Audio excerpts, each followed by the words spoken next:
C'est une maison des années 30 en structure brique, qu'une charpente en bois, un sous-sol à moitié enterré en béton banché. Donc quelque chose de totalement poreux à l'air, à l'origine.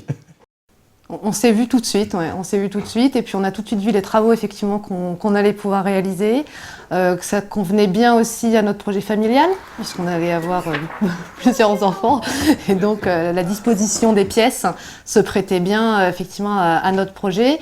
Alors pour notre aîné, donc, qui avait 2 ans au moment de l'achat de la maison et donc du début des travaux, tout de suite quand on lui a montré la maison, il a trouvé ça très excitant, la perspective du changement. Vraiment, il était très content à chaque fois de venir visiter le chantier, de voir l'avancée des travaux, de voir son papa à la manœuvre aussi.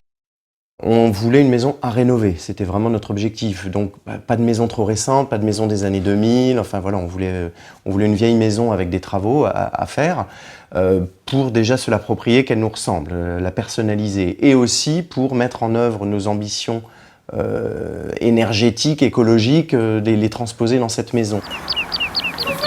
On avait déjà ce goût pour l'écologie, pour l'environnement, pour le développement durable d'une façon générale.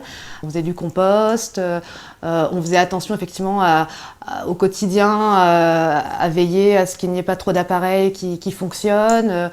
Plein de petites attentions comme ça qui font qu'on était déjà sensibilisés et qu'on avait envie de poursuivre. Et avec l'achat d'une maison et une rénovation, on pouvait vraiment complètement aller plus loin en fait encore dans cette façon de voir les choses et de vivre au quotidien. Et donc je m'étais beaucoup renseigné sur internet, tous les organismes qui effectivement parlent qui traitent de ces problématiques et qui étaient susceptibles de nous apporter des informations. J'avais déjà une idée à peu près précise de ce vers quoi on allait tendre et de ce qu'on voulait obtenir en termes de performance énergétique. On voulait une maison à performance énergétique assez élevée, et là on s'est rendu compte qu'on pouvait obtenir le label BBC. Donc le label BBC pour moi c'était un Graal, hein, il fallait que je l'obtienne, clairement.